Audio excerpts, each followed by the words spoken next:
How's it going, everybody? My name is LuckyBunz. In today's video, we're going to be going over the upcoming Team GO Rocket Takeover event in Pokémon GO. With that being said, let's jump straight into it. So first of all, this event is going to be taking place during the second half of the Fashion Week event, which is going to be from January 15th at 12 AM to January 19th at 8 PM, local time. Now, as far as the bonuses go, we're going to be able to TM Frustration away on our Shadow Pokemon using Charge TMs. Now, some of you out there might be asking yourselves, well, I don't have that many Charge TMs, so what's going to be the best way to actually get these? There's going to be two methods that I recommend. The first one is going to be from Go Battle League, the Win 2 reward. You actually have a high chance of getting a Charge TM from this, and you can do up to 5 sets every single day. Completely free, definitely do recommend that.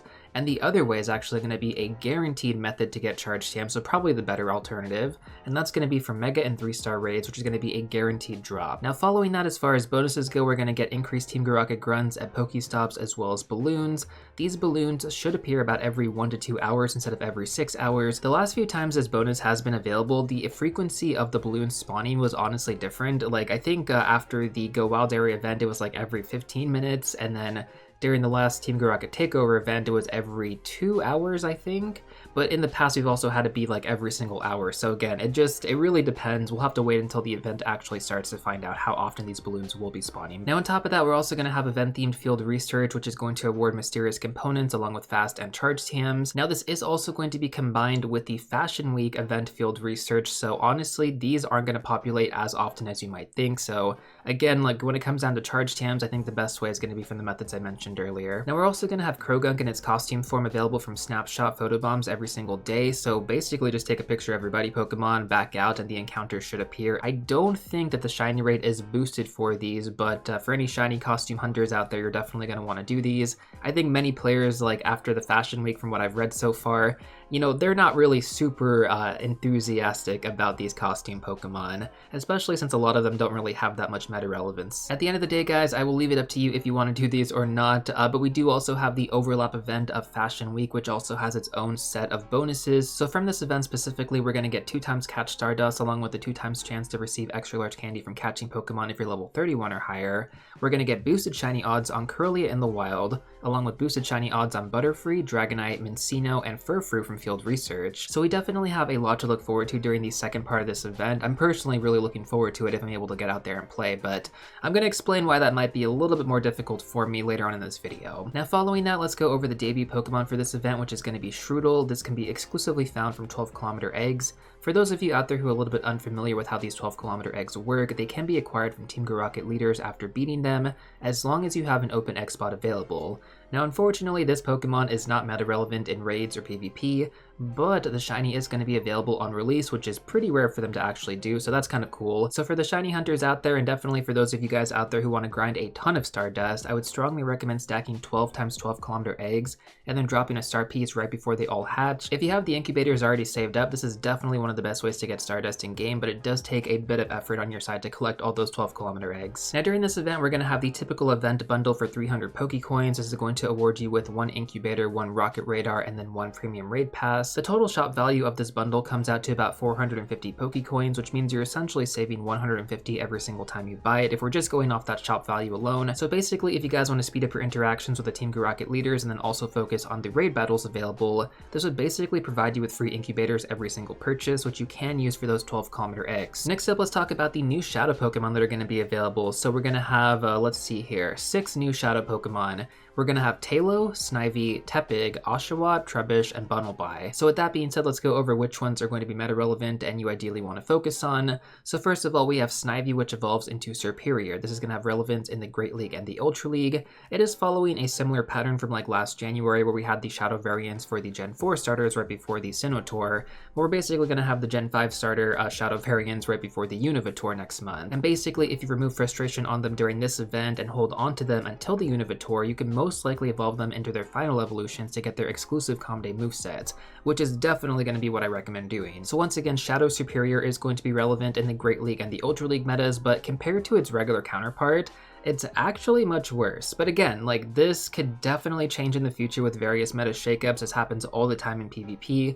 so I would not let this demotivate you from actually hunting this shadow because again, being able to evolve it to get the exclusive Comde moveset for free during the Univitor is a very good strategy that you guys should be taking advantage of right now. Unfortunately though, when it comes down to Tepig evolving into its final evolution Emboar, this does not have any meta relevance whatsoever. You might want to use it as a fire type attacker, I guess, if you decide to go that route, but there's so many better options out there. That said though, let's take a look at Oshawott, which evolves into Samurott. This will have relevance in the Open Great League meta. It's going to be worse than its regular counterpart, similar to Superior, so at the end of the day, like, you kind of have to make that judgment call here. But once again, I would strongly recommend hunting down some good PvP IVs during this event, remove frustration on this Pokemon, and then evolve it during the upcoming Univitor. That'd be the best way to take advantage of this because, I mean, again, like, the meta can always change in PvP. In fact, it happens about every 3 months. Now, finally, let's go over Bunnelby, which evolves into Diggersby. This is by far the best new Pokemon feature during this event, as it is quite meta-relevant in the Open Great League as a super extra-large Pokemon build. It ranks slightly worse than its regular counterpart, but it is still within the top 25 for the Open Great League, which in my opinion is pretty fantastic. So basically, when it comes down to it, you have 3 Pokemon that are going to be worth focusing on in terms of PvP for the new Shadows, and technically you do have one Pokemon that's going to be kind of relevant in the Raid/Gym meta as a fire-type attacker, but I just think you have way better options out there, so I wouldn't really recommend Emboar, but if you really want to go for it, by all means. That being said though, we are going to be getting new rotations for the Team GO Rocket Grunts, so there's also going to be more Shadow Pokemon available to hunt, but we won't know those lineups until the event starts, so I'll do my best to put together a video if I'm able to go out there and grind some of these Team GO Rocket Grunts. But unfortunately, with the Southern California fires, this might be difficult for me as the air quality has not been the best for obvious reasons. And some of you guys out there have actually asked me if I've been affected by these fires because I do live in the Southern California area. Thankfully, I have not been affected by these. There was a fire that was actually pretty close to my area where I live, but thankfully it was contained, although we do still have the massive Palisades and Eden fires raging on. Overall, it's been a really tough week here in SoCal, and despite this being one of my favorite types of events in Pokemon Go, I just don't think I'm going to be able to go out there and play like normal. I hope that I can, but with the strong winds upcoming again this week, which is pretty much how some of these fires got started, just like really crazy winds, people starting fires and then just spreading rapidly, that's pretty much how this stuff just gets to massive scale. We're going to have strong winds once again. There are arsonists out there who are probably going to try and take advantage of this, which is just so psychotic, but it is what it is at the end of the day. Like, they're going to go out there and do it. We have no way of stopping it. I mean, we've seen arrests already from like the past week of people starting fires. It's crazy. And so basically until the end of this week, we're going to have really strong winds once again, and that just means that these fires could spread even more than they already have. We could have new fires potentially popping up and then spreading as well. It is just so stressful right now. And so yeah, that's basically what's been happening, guys, at least in terms of my perspective. I've lived in SoCal for basically my entire life, and like, we're used to fires to an extent, but just like the scale of these fires is so much bigger than pretty much anything that we've had in the past, and the fact that we still have strong winds is why I'm just so concerned and cautious in the upcoming, days, because we really have no idea what's going to happen. So I am just preparing in case the worst situation does happen, which I really hope it doesn't. So anyways, going back on topic here, let's talk about the Team GO Rocket leaders next, which are going to be switching rotations. So essentially, your last chance to get Shiny Shadow Ralts, Beldum, or Zigzagoon is going to be on January 14th. The new Shadow Shinies are going to be revealed once the event actually starts, so make sure to check the pinned comment after the 14th of January. It should be updated. Now, before we actually move forward, I also want to recommend checking out my top Shadow Pokemon to remove frustration on video. This pretty much takes into consideration like most of the recent Pokemon that have been featured in Rocket Battles, and specifically ones that you guys may have caught during the past 2 rotations. It's definitely a video, like, if you are limited on charge TMs, you do want to watch before and during this event. Following that, let's go over the legendary and mega raids that are going to be featured. First up, we're going to have Deoxys Attack and Deoxys Defense form available from January 16th to January 24th, pretty much until the end of this event. And when it comes down to these two, Deoxys Attack is not really worth paying attention to in terms of meta relevance. Deoxys Defense, on the other hand, used to be a pretty good Pokemon to have for the Great League and Ultra League formats, although now it ranks above the top 200 in both of these formats, so I wouldn't necessarily recommend it, but it could always become meta relevant again. That's always a possibility. At the end of the day, though, I mean, I think both of these Pokemon are worth rating for in terms of getting that shiny, because Deoxys is a mythical Pokemon, which means you can't actually trade to get this Pokemon. The only way to get this Pokemon is going to be from raid battles, so if you want that shiny, here's your chance. Now, in terms of our Mega option, we're going to have Mega Gallade available available from the same time period, January 16th to January 24th. This did just recently have a raid day this past weekend, so hopefully most of you guys out there were able to get this done, but if you weren't, here's your second chance. In terms of its meta relevance, it's really not that good compared to some of the other top options out there, both for a fighting type attacker as well as a psychic type attacker. But if you don't have Mewtwo, if you don't have Mega Alakazam, this is definitely worth getting your hands on in my opinion. As far as fighting types go, I mean, you have Mega Lopunny, which was just recently featured. I mean, you could use it as a fighting type Mega, but if you have Mega Lucario, which was also recently featured during the past few months, that is so much better. At the end of the day, I think it really is just dependent on if you're more of a newer player or returning player, and if you've kind of played the game the last few months, in which case you probably have better options. But once again, you are going to get guaranteed charge TMs from getting these Mega Raids done, so that could also be something really important to consider, not just its meta relevance. That pretty much covers all the regular raids I wanted to go over. From here on out, we're going to be going over Shadow Raids exclusively, which are only in-person only, so you can't actually remote raid into these, which I know for some players is kind of a big deal. First of all, let's go over the 1-star Shadow Raids. The first Pokemon here, Shadow Nidoran Male, is not good for anything. Don't worry about this guy at all unless you want to go for the Shadow Shiny. Now in terms of Shadow Nidoran Female though, which also has the potential to be Shadow Shiny, this Pokemon does have relevance as both Nidorina as well as Nidoqueen.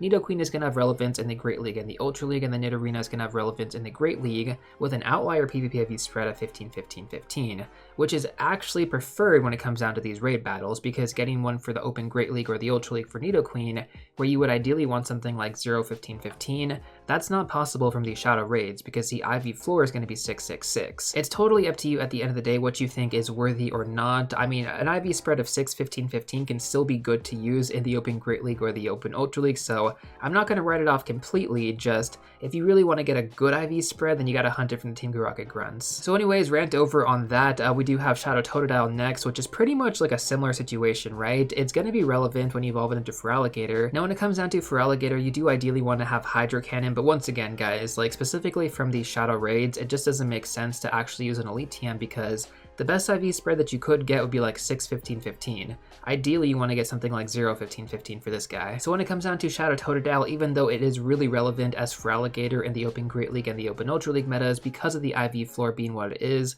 I don't really recommend going for this from the raid battles. That said though, our last Pokemon here in the 1-star is going to be Shadow Ralts, which is the best Shadow Fairy type attacker in the game when evolved into Gardevoir, and personally one of my favorites. It has a split evolution into Gallade as well if it is a male, so you also have the option to use this for PvP. But again, you know, I already talked about this, the IV floor makes a big difference here in terms of having a good IV spread for the Great League or the Ultra League, which it is relevant. Now on top of that, we also have the upcoming Calm Day Classic on the 25th of January later on during this month, which is going to feature the exclusive moveset Synchronize when you evolve your Ralts into Gallade or into Gardevoir. Unfortunately though, this moveset isn't really important for PvP or for raids on either of these Pokemon, so basically when it comes down to it, all you really need to focus on is getting the right IV spread on your Ralts. Don't really worry about that exclusive moveset. Now let's quickly go over the 3-star Shadow Raids as well. We have Shadow Magmar, which isn't relevant for anything. We have Shadow Electabuzz, which when evolved into Electivire is a pretty good electric type attacker to have for the raid/gym meta. And then finally we have Shadow Wobbuffet, which ideally you want to try and aim for an IV spread that is going to be above 13-13-13, because you ideally want to purify this for the Hundo. Now the reason for that is because this Pokemon actually maxes out below the 1500 CP limit for the Open Great League, so having like typical PvP IVs isn't necessary here. You could also use Wobbuffet as a gym defender, and it's super good thanks to its low CP, typing, and moveset. Don't forget that you guys do get 2 free orange passes every day thanks to the seasonal bonus right now, and I'm personally going to be using that to my advantage to take advantage of Shadow Ralts and probably Shadow Wobbuffet if I don't have anything else around me. Now from here on out guys, we're going to be going over the Shadow Legendary Pokemon, and we have quite a few to go over. I'm going to spend a little bit of time on some and definitely a lot more time on others. The first one we're going to go over is going to be Shadow Registeel, which is available over the weekends typically, at least for the month of January. During this event, it's only going to be available on Saturday though, and Shadow Ho is going to be available on Sunday during the special Raid Day event, which we'll talk about in just a second. Now in terms of meta relevance for Shadow Registeel, this is much worse than its regular counterpart for PvP. You also want to have the legacy moveset Zap Cannon on it, which is going to require an Elite Charge TM. One upside though to this Pokemon compared to its regular counterpart is the ability to actually get a lower attack IV spread straight from raids. And this is because the IV floor for Shadow Legendary Pokemon, like I mentioned earlier, is going to be 6-6-6. That said though, the IV floor for regular Legendary Pokemon is going to be 10-10-10. So you can see why this is definitely to your advantage if you want to actually get a better IV spread, and then not really have to worry about trading the Pokemon afterwards. Not that you can trade Shadow Pokemon, but that's what you would typically want to do if you had to raid for the regular Registeel and then get a better IV spread later. So if you want to actually play this Pokemon in the upcoming PvP metas, then you definitely want to take advantage of raiding this before this event actually ends and your ability to remove frustration goes away. Now, like I mentioned earlier, we're also going to have a Shadow Raid Day event on Sunday the 19th from 2 to 5 p.m. local time. This is going to be a typical raid day event, so we're going to get 5 additional free orange passes to use, and there's also going to be a shiny boost on the featured Pokemon. In this case, it's going to be Shadow Shiny Ho, which I don't think they've ever actually done before. We've never actually had a shiny Shadow boost in terms of the legendary Pokemon. So very cool to see. I think it's going to be a great time to go out there and raid this. Not just for that reason alone, though, because, I mean, if you actually TM this Pokemon during this event, you can get the exclusive Legacy moveset Sacred Fire. I don't think they've ever done this before, so this is crazy, guys, because this is going to be the signature moveset for Ho-Oh, and this would normally require an Elite TM. But during this specific time window, you can just get it by using Charge TM, so that's a huge W, in my opinion, and definitely a massive feature for this event you do not want to miss out on. Now, of course, because this is going to be a raid day, we're also going to have an event ticket as well for $5, which is pretty much the same standard bonuses that we always get. So from this event ticket, you're going to get 8 additional orange passes to use. Once again, these are going to be the use it or lose it passes, so if you don't actually use them during this event, you will lose them.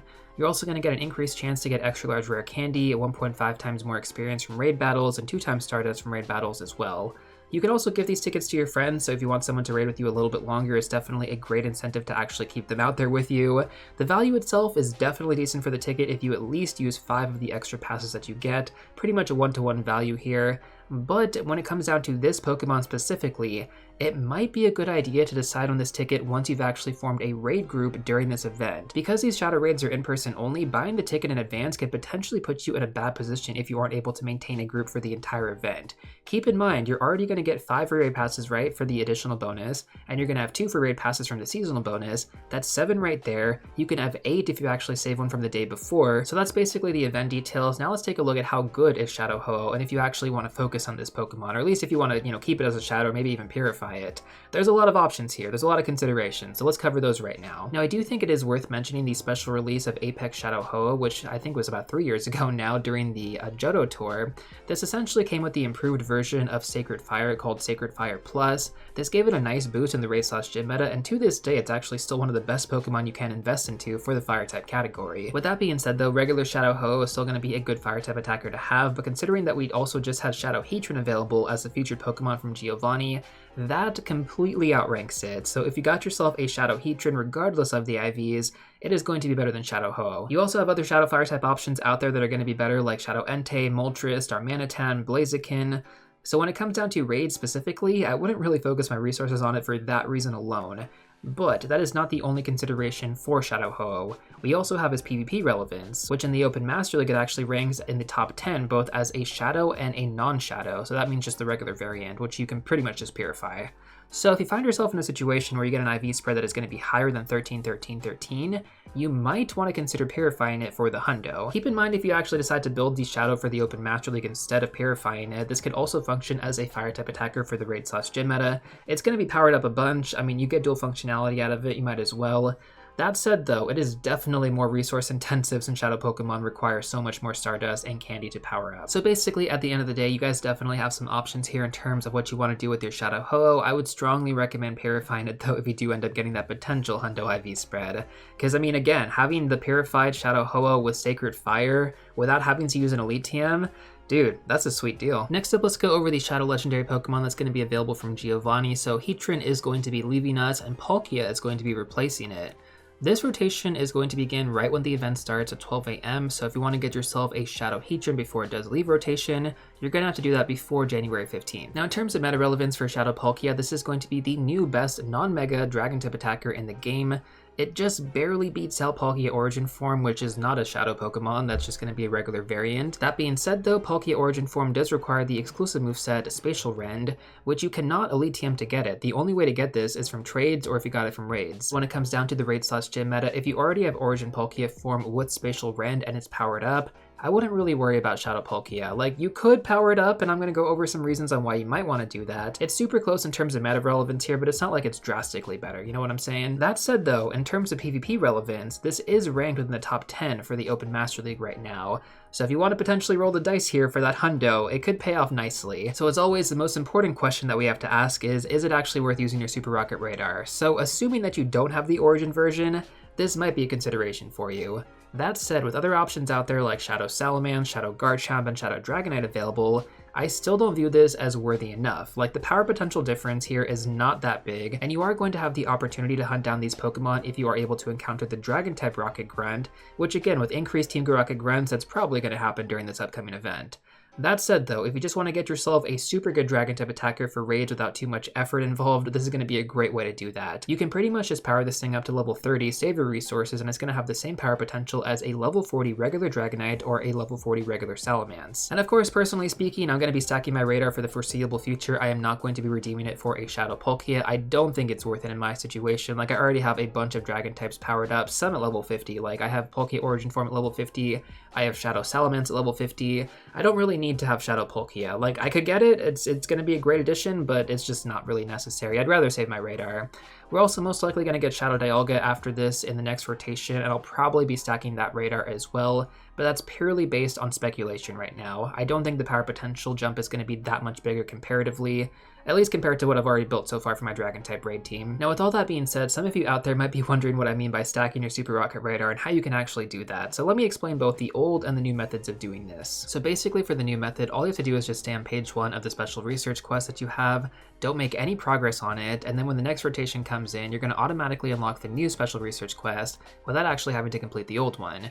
You can do this as many times as you want, as long as you stay on page 1 of each special research quest. Once you're ready to actually redeem all the stacked radars that you have saved up, just sync up the quest at the Beat Giovanni page and you should be good to go. I've done this many times in the past, so like I can guarantee like this does work unless Niantic decides to change something in the future, which is a possibility, but assuming things don't change, you can safely do this moving forward. Now of course that is going to be the ideal scenario, but what if you already went past page 1 of the special research quest? Well, you can use the old method, which is only going to work for one rollover though. So for the old method, you want to complete all the way up to the second to last page where you have to beat Giovanni, then just wait on this page until the next special research quest is released. In this case, that's going to be at the start of this event, and then essentially once that new Shadow Legendary comes into rotation, you can use the radar and complete the quest, and you're going to get the new Shadow Legendary. In this case, it's going to be Palkia, rather than Shadow Heatran, despite having the Shadow Heatran quest. Now, as long as you do this before March 4th, you're going to unlock the new Special Research quest, and then you can start using the new method that I mentioned earlier by staying on page 1. You could also go ahead and complete this one if you want to get yourself another Shadow Palkia, but it's totally up to you. Remember, the best way to tell what Shadow Legendary Pokemon you're going to be getting is based on the final Pokemon in Giovanni's lineup. That's really important to pay attention to. Now, I do understand that everyone is going to have a different situation in terms of which Rocket Radar quests they have, especially if you're just coming back to the game, so if you have any more questions about this stuff, let me know in the comment section down below and I'll do my best to respond. That said though, that's pretty much everything I have for you guys in this video. If you still want to check out some more content, I'm going to recommend these 2 videos right here. But before you go, don't forget to smash that like button, subscribe, and I'll see you all real soon in the next one.